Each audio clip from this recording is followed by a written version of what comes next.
So hey everyone, welcome back to my channel. My name is Nidhi Yadav और आज की इस वीडियो में हम मैक्रो इकोनॉमिक्स क्लास 12th में chapter number first Sandeep Garg से सर्कुलर फ्लो ऑफ इनकम को पढ़ने वाले हैं। जो टी आर जैन है उसमें जो फर्स्ट चैप्टर है वो इंट्रोडक्शन है, उसका इस वाले पेज पे तो है वो सेम है दोनों का, बट टी आर जैन में थोड़ा सा एक्स्ट्रा दिया हुआ है, जैसे कि माइक्रो मैक्रो पैराडॉक्स क्या होता है, पार्शियल और जनरल इक्विलिब्रियम के बारे में ऐसे कुछ चीज़ें एक्स्ट्रा है। तो मैं सजेस्ट करूँगी कि आप एक बार उस इंट्रोडक्शन वाली वीडियो को भी देख लो, उसमें मैंने एक एक लाइन को समझाया पूरा डिटेल में। ठीक है, तो अब हम स्टार्ट करते हैं। तो सर्कुलर फ्लो ऑफ इनकम से पहले हम पढ़ना है कि मैक्रो इकोनॉमिक्स क्या होता है। तो जो मैक्रो इकोनॉमिक्स है वो हम पढ़ते हैं तब इकोनॉमिक्स को एज अ होल लेवल पे पढ़ते हैं। तो जो टर्म मैक्रो है उसको डिराइव किया गया है ग्रीक वर्ड मैक्रोज से, और इस मैक्रोज का मतलब होता है लार्ज।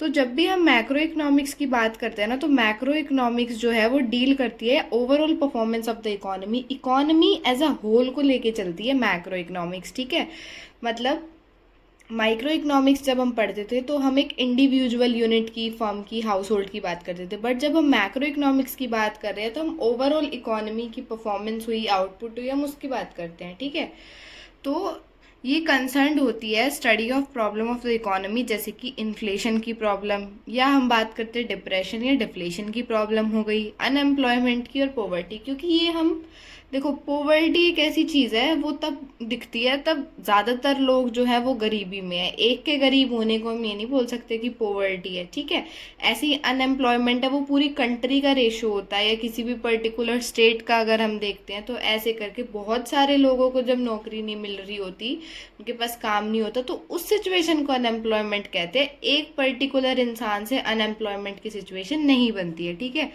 तो ऐसे ही जो है मैक्रो इकोनॉमिक्स के ये कुछ वेरिएबल्स हैं, national income, aggregate output, aggregate consumption etcetera. और जो मेन टूल्स है वो है एग्रीगेट डिमांड और एग्रीगेट सप्लाई। एग्रीगेट आता है मतलब एज अ होल का, तो होल की डिमांड और सबकी सप्लाई। जैसे कि हम माइक्रो इकोनॉमिक्स में सिर्फ कंज्यूमर की और प्रोड्यूसर के बारे में पढ़ते थे, या एक सेक्टर एक मार्केट के बारे में पढ़ते थे, बट यहाँ हम एज अ होल पढ़ेंगे। ठीक है, फिर बात कर लेते हैं difference between macro economics and micro economics. तो सबसे पहले मीनिंग की बात कर लेते हैं। तो माइक्रो इकोनॉमिक्स वो पार्ट है इकोनॉमिक थ्योरी का जो कि behaviour, individual units of an economy के बिहेवियर को स्टडी करता है। ठीक है, वहीं अगर हम मैक्रो इकोनॉमिक्स की बात करते हैं तो ये वो पार्ट है इकोनॉमिक थ्योरी का जो कि स्टडी करता है behaviour of aggregates of the economy as a whole. ठीक है, अब बात करते हैं टूल्स की। तो माइक्रो इकोनॉमिक्स के अंदर डिमांड और सप्लाई की बात करते हैं। ठीक है, खाली डिमांड और सप्लाई की, जो कि 11th क्लास में पढ़ के आए हैं। और मैक्रो इकोनॉमिक्स के अंदर हम एग्रीगेट डिमांड और एग्रीगेट सप्लाई की बात करते हैं।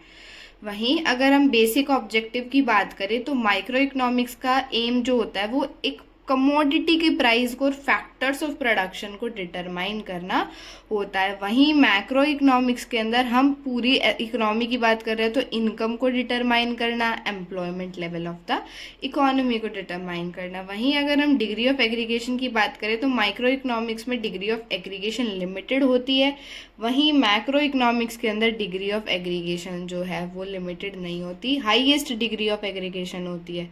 ठीक है, क्योंकि ये पूरी इकोनॉमी के लिए होता है ना, इसलिए। फिर अब देखो, एक चीज़ को निकालना है तो दूसरी तो कांस्टेंट रखनी पड़ेगी, तो हम कुछ अजम्पशंस लेके चलते हैं। तो माइक्रो इकोनॉमिक्स के अंदर जो हमारे मैक्रो वेरिएबल है जो हमने यहाँ ऊपर पढ़े, ये कांस्टेंट रहते हैं, और मैक्रो इकोनॉमिक्स के अंदर माइक्रो इकोनॉमिक्स के जो वेरिएबल्स होते हैं जिनके बेसिस पे उसको डिटरमाइन करते हैं वो कांस्टेंट रहते हैं। तो मैक्रो इकोनॉमिक्स के वेरिएबल जो कि हैं नेशनल इनकम, कंजप्शन, सेविंग, ये माइक्रो इकोनॉमिक्स के अंदर कांस्टेंट रहते हैं। वहीं जो माइक्रो वेरिएबल्स हैं जैसे कि किसी हाउस होल्ड का या फर्म का, क्योंकि इंडिविजुअल लेवल है, या प्राइस किसी इंडिविजुअल प्रोडक्ट का, वो कांस्टेंट रहता है मैक्रो इकोनॉमिक्स में। हम मैक्रो इकोनॉमिक्स के अंदर जो है माइक्रो वेरिएबल्स को कांस्टेंट लेते हैं। अब आगे है अदर नेम। तो अदर नेम में जो माइक्रो इकोनॉमिक्स है उसको प्राइस थ्योरी भी कहा जाता है, और जो मैक्रो इकोनॉमिक्स है उसको इनकम एंड एम्प्लॉयमेंट थ्योरी भी कहा जाता है, क्योंकि इसके अंदर हम जो है determination of level of income and employment को, क्योंकि as a country as a whole पे होती हैं, और इसके अंदर हम जो है फैक्टर्स ऑफ प्रोडक्शन या किसी पर्टिकुलर कमोडिटी की प्राइस को जो है वो पढ़ते हैं। अब इसके एग्जांपल है इंडिविजुअल इनकम, किसी इंडिविजुअल की इनकम, जैसे कि कोई टीचर है, पर्टिकुलर एक टीचर की बात करें उसकी इनकम, इंडिविजुअल के आउटपुट, और यहाँ पे आता है नेशनल इनकम, मतलब पूरी कंट्री की इनकम की बात हो रही है, और नेशनल आउटपुट पूरी कंट्री के आउटपुट की बात हो रही है। अब आ गया need for separate theory of macro economics. तो इसकी नीड क्यों है? क्योंकि देखो, अगर माइक्रो वेरिएबल्स ही जो है वो सारे एग्रीगेट्स को पढ़ लेते तो हमें मैक्रो इकोनॉमिक्स की ज़रूरत ही नहीं पड़ती। बट ऐसा नहीं हो पाता ना, कि वो माइक्रो है, वो इंडिविजुअल लेवल का है, तो वो एज अ होल का थोड़ी नहीं पढ़ सकता पूरी इकोनॉमी का, इसलिए हमें as a separate branch macroeconomics की ज़रूरत होती है। ठीक है, फिर बात कर लेते हैं सर्कुलर फ्लो ऑफ इनकम, जो कि एक बहुत इंपॉर्टेंट टॉपिक है। अब देखो, ये सर्कुलर फ्लो ऑफ इनकम है क्या? जैसे कि इसका नाम है सर्कुलर फ्लो ऑफ इनकम, मतलब नाम पढ़ के समझ में आ रहा ना कि कहीं से इनकम का सर्कुलर फ्लो हो रहा है। तो अब इसमें हम यही पढ़ेंगे कि कैसे इनकम का फ्लो हो रहा है। ठीक है, तो जैसे कि पहले इंट्रोडक्शन में पढ़ लेते थे, unlimited and recurring wants of human beings have made the production process a continuous process. क्या मतलब है इसका? कि जो ह्यूमन बींग्स हैं उनकी जो अनलिमिटेड और रिकरिंग वांट्स है, अब हम ह्यूमन बींग्स हैं, हमारी वांट्स जो हैं, चाह जो है, हमें ये चाहिए वो चाहिए, वो अनलिमिटेड है। जैसे जैसे पैसा आता जाता है ऐसे ऐसे हमारी डिमांड्स बढ़ती जाती हैं, हमारी इच्छाएं बढ़ती जाती है, हमें और ज़्यादा लग्जरी चाहिए होती है, सब कुछ चाहिए होता है। ठीक है, तो ऐसे ही जो है हमारी डिमांड्स जो है वो रिकरिंग है, बार बार आती हैं और अनलिमिटेड है। तो इसकी वजह से जो है प्रोडक्शन प्रोसेस एक कंटिन्यूस प्रोसेस बन गया। वो कैसे? कि प्रोडक्शन होती है, उसके बाद जो है उस प्रोडक्शन को सेल किया जाता है, फिर उससे पैसे कमाए जाते हैं, एंड देन प्रोडक्शन में जहाँ जहाँ से हमने रिसोर्सेज यूज़ किया था, किसी को रेंट देना होता है, किसी को कुछ देना होता है, तो ऐसे करके ये जो सर्कल है ये चलता रहता है हमेशा। ठीक है, तो अब हम बात करते हैं, तो इस प्रोसेस में जो ये है कि अनएंडिंग प्रोसेस चल रही है, जो इसके अंदर डिफरेंट फैक्टर्स ऑफ प्रोडक्शन होते हैं, जैसे कि लैंड, लेबर, कैपिटल और एंटरप्राइज। अब ये फैक्टर्स ऑफ प्रोडक्शन क्या होता है?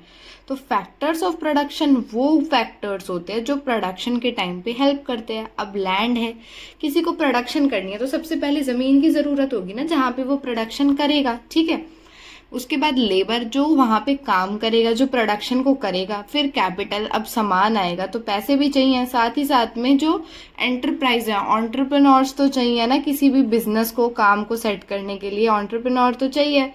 ठीक है, उसके बाद ये सब जो है चाहिए होते हैं किसी भी प्रोडक्शन ऑफ गुड्स और सर्विसेज के लिए। तो सबसे पहले पढ़ लेते हैं, जो फर्म्स है वो बनाती है गुड्स और सर्विसेज को, कैसे बनाती है? Collective efforts of factors of production supplied by the house hold sector.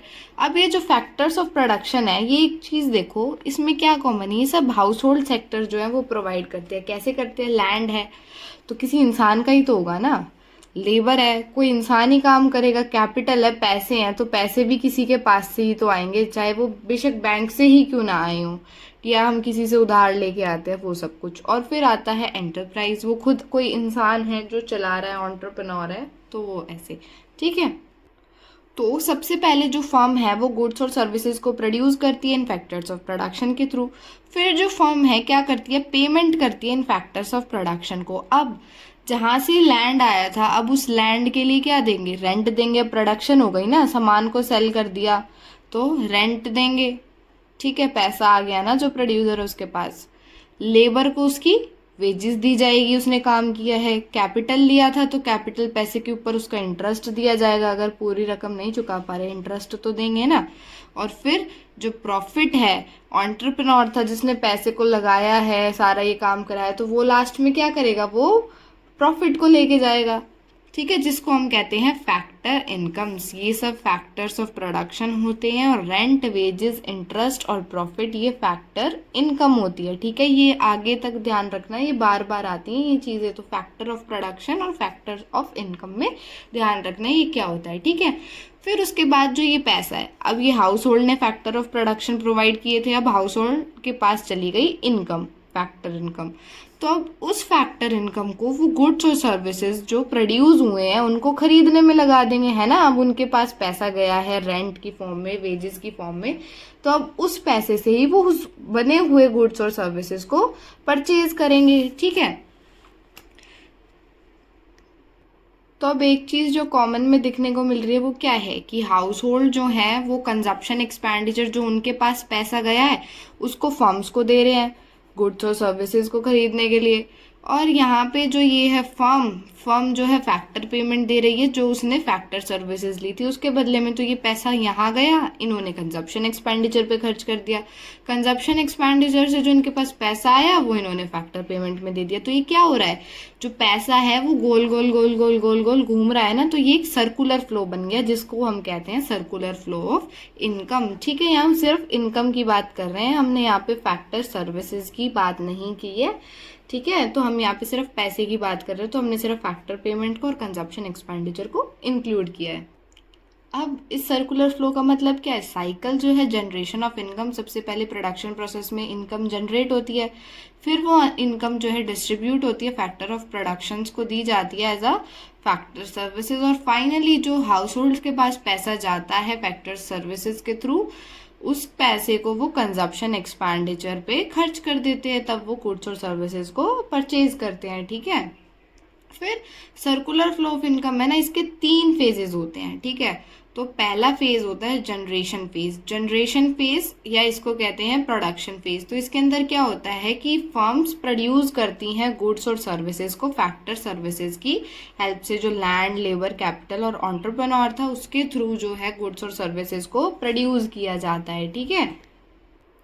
अब गुड्स और सर्विसेज प्रोड्यूस हो गए तो उसके बाद आता है डिस्ट्रीब्यूशन फेज। इस फेज में जो है फैक्टर इनकम दी जाती है, जो rent, wages, interest and profit है। तो ये फैक्टर इनकम है, ये दी जाती है फैक्टर सर्विसेज के बदले में। जो हमने सर्विस ली थी ना लैंड, लेबर, कैपिटल और एंटरप्रेन्योर की, तो उसमें ये दी जाती है। फिर आता है डिस्पोजिशन फेज। इस फेज के अंदर जो हाउस होल्ड्स को इनकम मिली है उस इनकम को स्पेंड किया जाता है। कहाँ स्पेंड किया जाता है, जो परचेज करते हैं गुड्स और सर्विसेज को, ठीक है।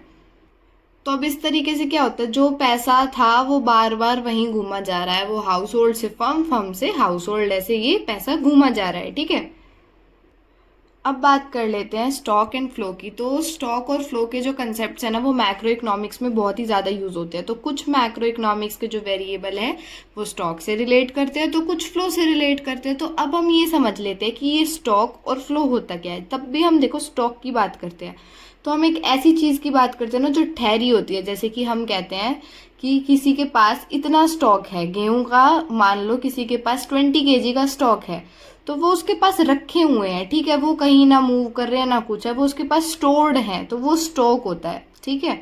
और फ्लो का मतलब क्या होता है, कोई चीज़ बह रही होती है तो हम उसको फ्लो कहते हैं। जैसे ये डायग्राम को समझो, जैसे stock of water in a tank की, इस टैंक के अंदर मान लो अगर 50 लीटर्स पानी है तो ये स्टॉक है, हमने स्टॉक करके रखा है। और वहीं अगर ये इस नल से बह रहा है तो ये फ्लो हो रहा है, वाटर का फ्लो हो रहा है टैंक से। तो ये फर्क होता है, जैसे कि इनका नाम है वही इनका मतलब है, ज़्यादा कुछ वो नहीं है। तो स्टॉक वेरिएबल वो वेरिएबल होता है जिसको हम पर्टिकुलर पॉइंट ऑफ टाइम पे मेज़र करते हैं कि इस टाइम पे हमारे पास इतनी क्वांटिटी थी। जैसे stock of goods in the godown as on 31 January 2023, एक पर्टिकुलर पॉइंट ऑफ टाइम दे दिया, टाइम का एक पॉइंट दे दिया, तो ये हो गया स्टॉक वेरिएबल। इसमें कोई टाइम की डायमेंशन नहीं होती क्योंकि एक पॉइंट ऑफ टाइम पे है, ठीक है। कुछ और जो एग्जाम्पल्स है स्टॉक वेरिएबल के वो है नेशनल वेल्थ, एज हम उसको एक पर्टिकुलर पॉइंट ऑफ टाइम पे ही मेजर करते हैं। नेशनल कैपिटल हो गई, और मनी सप्लाई की अगर हम बात हो गई तो हम ये नहीं कहते एक साल में कितनी मनी सप्लाई हो रही है, हम वही बात करते हैं ना कि आज इस टाइम पे या ऐसे कितनी मनी सप्लाई हुई है, ठीक है। फिर अगर हम बात करते हैं फ्लो की, तो फ्लो वेरिएबल वो होते हैं जो कि एक पीरियड ऑफ टाइम पे, मतलब देखो फ्लो कर रहे हैं तो फ्लो एक पॉइंट पे तो कभी फ्लो होता नहीं है, फ्लो होता है तो वो चलता रहता है ना। तो फ्लो को हम ऐसे एक पीरियड ऑफ टाइम पे मेजर करते हैं। तो production of goods during the month of January 2023, तो पूरा मंथ है, मंथ की पूरे की ड्यूरेशन दे दी, तो उसके अंदर कितना गुड प्रोड्यूस हुआ है, तो ये एक फ्लो हो गया। ठीक है, birth rate in the year 2022, कि 2022 पूरे ईयर के अंदर कितने बर्थ हुए हैं, तो ये एक फ्लो हो गया ना। वहीं अगर हम बात करें number of birth on 23 of Jain की बात करें, तो वो एक पॉइंट ऑफ टाइम दे दिया हमने कि 23 जैन, और आगे हम अगर ईयर लगा दें जैसे 2024, तो उस दिन कितने बर्थ हुए हैं, तो वो एक स्टॉक कॉन्सेप्ट हो गया। हमने एक पर्टिकुलर पॉइंट की बात कर ली। ठीक है, तो अब पीरियड ऑफ टाइम है, ये कोई डे, वीक, ईयर कुछ भी हो सकता है। ठीक है, इसका मतलब होता है कि फ्लो वेरिएबल टाइम डायमेंशन होते हैं, मतलब एक टाइम की डायमेंशन दी जाती है, हमेशा एक पीरियड ऑफ टाइम के लिए होता है। ठीक है, तो अब बात कर लेते हैं difference between stock and flow. तो सबसे पहले मीनिंग तो वही कि स्टॉक जो है वो पर्टिकुलर पॉइंट ऑफ टाइम पे होता है, वहीं फ्लो पीरियड ऑफ टाइम पे होता है। टाइम डायमेंशन नहीं होती क्योंकि एक पर्टिकुलर पॉइंट ऑफ टाइम पे है। इसमें टाइम डायमेंशन होती है क्योंकि जो मैग्नीट्यूड है वो एक पीरियड ऑफ टाइम पे मेजर होता है। नेचर ऑफ कंसेप्ट ये है कि एक स्टैटिक कॉन्सेप्ट है और ये एक डायनेमिक कंसेप्ट है। फिर ये कुछ एग्जाम्पल्स दे रखे हैं जो कि आप पढ़ सकते हो। ठीक है, फिर बात कर लेते हैं टाइप्स ऑफ सर्कुलर फ्लो।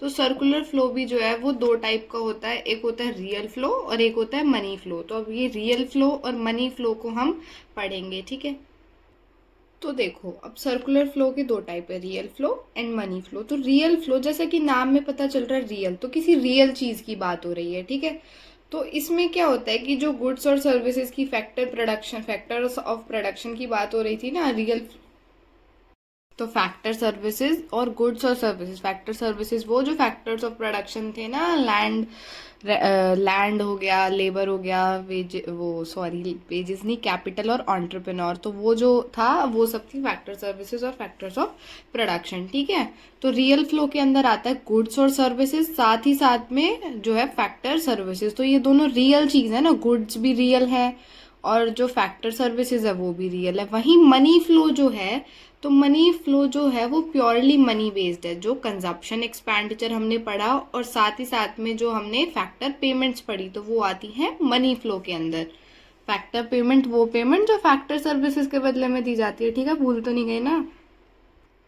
तो ये आता है रियल फ्लो में गुड्स और सर्विसेज का फ्लो और फैक्टर सर्विसेज का फ्लो। ठीक है, गुड्स और सर्विसेज का फ्लो कहाँ से होता है, फर्म जो कि हाउस होल्ड सेक्टर को देती है गुड्स और सर्विसेज।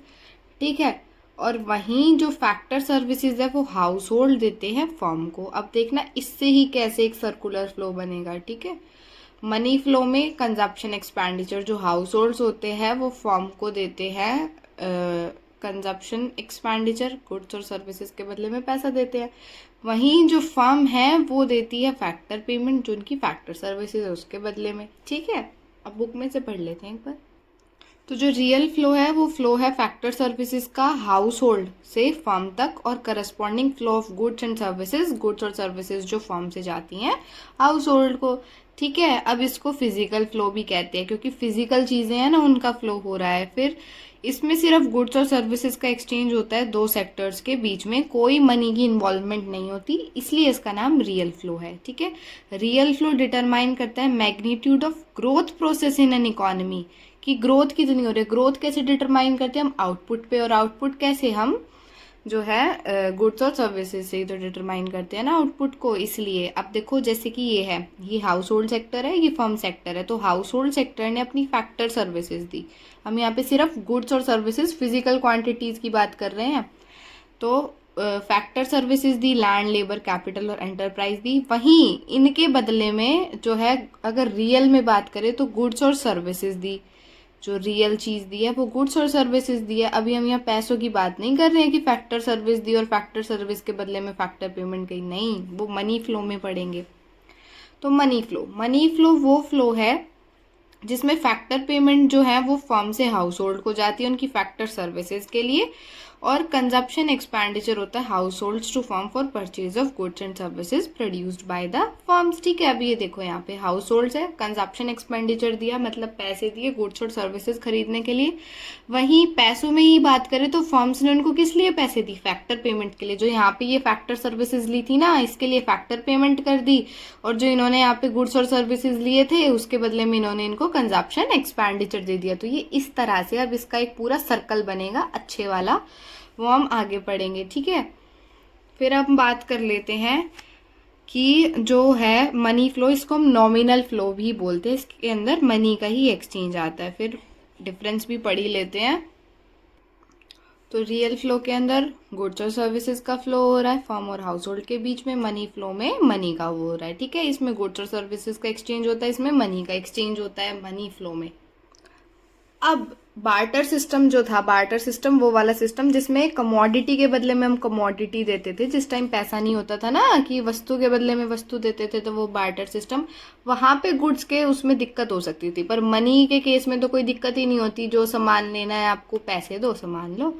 इसको हम फिजिकल फ्लो, रियल फ्लो को हम फिजिकल फ्लो कहते हैं, और जो है हमारा मनी फ्लो उसको हम नॉमिनल फ्लो कहते हैं। ये एमसीक्यूज में भी पूछा जाता है और ये डिफरेंस भी आ जाता है, तो कुछ मिस मत करना। ठीक है, फिर आता है 4 सेक्टर्स ऑफ द इकोनॉमी। कोई भी इकोनॉमी होती है ना, उसके 4 सेक्टर होते हैं। हाउस होल्ड सेक्टर, ठीक है, प्रोड्यूसिंग सेक्टर जो कि प्रोडक्शन का काम करता है, गवर्नमेंट सेक्टर जो कि वेलफेयर के लिए होता है, ठीक है, और फॉरेन सेक्टर मतलब इसके अंदर हम रेस्ट ऑफ द वर्ल्ड की बात करते हैं। तो इन 4 सेक्टर्स का आगे तक काम है। पर अब जब हम ये सर्कुलर फ्लो ऑफ इकोनॉमी पढ़ रहे हैं, sorry circular flow of money पढ़ रहे हैं, इसके अंदर हम सिर्फ 2 ही सेक्टर्स की बात कर रहे हैं, जो कि हमारा हाउस होल्ड सेक्टर और प्रोड्यूसिंग सेक्टर।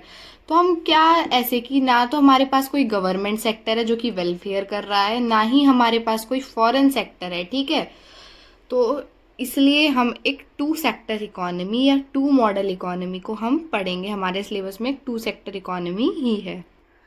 तो अब 2 सेक्टर इकोनॉमी में हाउस होल्ड सेक्टर है और फर्म सेक्टर है। तो हाउस होल्ड सेक्टर वाले जो हैं वो फैक्टर्स ऑफ प्रोडक्शन के मालिक है, साथ ही साथ में कंज्यूमर है, गुड्स और सर्विसेज जो खरीद रहे हैं ना वो है, और फर्म्स वो है जो गुड्स को प्रोड्यूस कर रही है, साथ ही साथ में बेच रही है हाउस होल्ड्स को। ठीक है, अब क्लोज्ड इकोनॉमी और ओपन इकोनॉमी क्या होती है? तो क्लोज्ड इकोनॉमी वो इकोनॉमी होती है जिसमें कोई भी फॉरेन सेक्टर नहीं होता, मतलब वो कंट्री अपनी किसी के साथ भी जो ट्रेड है ट्रेड नहीं करती। ठीक है, वहीं ओपन इकोनॉमी वो होती है जहाँ पे फॉरेन सेक्टर भी होता है और ट्रेड भी होती है। ठीक है, फॉरेन सेक्टर का मतलब यही है कि आप अपने साथ दूसरी कंट्रियों के साथ ट्रेड कर रहे हो, आप उनको अपना सामान बेच रहे हो और उनसे अपना सामान ले रहे हो। ठीक है, अब तब हम ये पढ़ रहे हैं circular flow of income 2 sector economy के अंदर, तो हम इसमें कुछ अजम्पशंस लेके चल रहे हैं, क्योंकि वैसे तो 4 सेक्टर होते हैं, अब हम रूल्स को ब्रेक करके कुछ पढ़ रहे हैं तो कुछ अजम्पशंस तो लेके चलेंगे ना। तो अजम्पशंस ये है कि सिर्फ 2 ही सेक्टर है, हाउस होल्ड और फर्म सेक्टर, मतलब कोई गवर्नमेंट और फॉरेन सेक्टर नहीं है। अब आगे है कि जो हाउस होल्ड सेक्टर है वो सप्लाई कर रहा है फैक्टर सर्विसेज सिर्फ फर्म्स को, और जो फर्म्स है वो फैक्टर सर्विसेज सिर्फ ले रही हैं हाउस होल्ड से। जो फर्म्स है वो गुड्स और सर्विसेज प्रोड्यूस कर रही हैं और अपने सारे के सारे आउटपुट को हाउस होल्ड को बेच रही हैं, मतलब उन्होंने अपने पास कुछ भी नहीं रखा है, सारा जो है उनका सामान हाउस होल्ड को वो बेच देती हैं। हाउस होल्ड जो है वो फैक्टर इनकम अपनी फैक्टर्स ऑफ सर्विसेज के बदले में रिसीव करते हैं, और जितनी भी इनकम रिसीव होती है ना वो सारी कंजप्शन में खर्च कर देते हैं, कंजप्शन एक्सपेंडिचर में सारी, मतलब कि कोई भी सेविंग नहीं हो रही है, ना तो कोई पैसा बाहर से आ रहा है और ना कोई पैसा बाहर जा रहा है। ये जो सर्कल दिख रहा है ना, इसमें ये पैसा यहीं घूम रहा है, ना तो इस सर्कल में से थोड़ा सा भी पैसा बाहर जा रहा है या ना अंदर आ रहा है। इसको ही कहते हैं लीकेज और इंजेक्शन। लीकेज मतलब कि ना तो पैसा बाहर जा रहा है सर्कुलर फ्लो से, और इंजेक्शन मतलब ना ही कोई पैसा इंजेक्ट हो रहा है सर्कुलर फ्लो के अंदर। ठीक है, फिर अगला पॉइंट है कोई सेविंग नहीं है इकोनॉमी में। ठीक है, कोई अपने जो है हाउस होल्ड सेव नहीं कर रहे हैं इनकम्स को, और ना ही जो फर्म्स हैं वो कोई प्रॉफिट है उसको सेव कर रहे हैं, ना उनको कोई प्रॉफिट मिल रहा है। ठीक है, तो अब ये जो ये डायग्राम है ना, कभी भी सर्कुलर फ्लो ऑफ इनकम का डायग्राम बनता है तो ये डायग्राम बनता है। तो ये हाउस होल्ड सेक्टर है हमारा, ये फर्म है, ठीक है। तो जैसे हमने रियल फ्लो और मनी फ्लो पढ़ा था ना, तो ये इसी के अंदर इंक्लूड है। देखो जैसे कि सबसे पहले हाउस होल्ड ने जो है अपनी फैक्टर सर्विसेज दी फर्म को क्या दी, अपनी फैक्टर सर्विस दी। अब इस फैक्टर सर्विस के बदले में जो फर्म है वो क्या करेगी, फैक्टर पेमेंट करेगी, ठीक है। फैक्टर सर्विस में तो हमारा रियल फ्लो है, बट फैक्टर पेमेंट में हमारा मनी फ्लो चल रहा है, ठीक है। और वहीं तब हाउस होल्ड है, अब ये फैक्टर पेमेंट गई यहाँ पे। अब हाउस होल्ड ने क्या किया, इस सारी की सारी पेमेंट को अपने कंजप्शन एक्सपेंडिचर मतलब पैसा दे दिया कि हमें सारे गुड्स और सर्विसेज चाहिए। अब इनके पास जितने भी गुड्स और सर्विसेज थे वो इन्होंने सारे के सारे हाउस होल्ड को दे दिए। तो ये होता है सिर्फ सर्कुलर फ्लो ऑफ इनकम, और कुछ नहीं होता, बहुत ईजी है। उसके बाद कुछ कंक्लूजन पढ़ लेते हैं कि सर्कुलर फ्लो एक सिंपल इकोनॉमी के अंदर जो है इसके क्या कंक्लूजन है। तो जितनी भी प्रोडक्शन हुई है ना गुड्स और सर्विसेज की, जितनी भी प्रोडक्शन फर्म ने की है वो बराबर है जितनी कंजप्शन मतलब कि हाउस होल्ड सेक्टर ने जितना खरीदा है ना सामान उसके बराबर है। जो फैक्टर पेमेंट फर्म ने की है ना फैक्टर सर्विस के बदले में जो रेंट वेजेस दिए हैं उन्होंने, वो सारी की सारी जितनी हाउस होल्ड ने इनकम कमाई है उसके बराबर है। अब हाउस होल्ड ने जितना पैसा खर्च किया है सामान खरीदने पे वो सारा ही पैसा है ना ऑफ कोर्स, तो वो सारा पैसा जो है फैक्टर इनकम है हाउस होल्ड की। फिर रियल फ्लो जो है फैक्टर सर्विसेज में और फाइनल गुड्स ऑफ सर्विसेज में वो बराबर है money flow between firms and house hold. तो ये चैप्टर था छोटा सा, ज़्यादा कुछ नहीं है इसको, ठीक है। होप कि सबको समझ आ गया होगा अच्छे से। मिलते हैं नेक्स्ट वीडियो में, बाय बाय। और वीडियो अच्छी लगी तो लाइक करना वीडियो को और चैनल को ज़रूर सब्सक्राइब करना, ठीक है। Take care.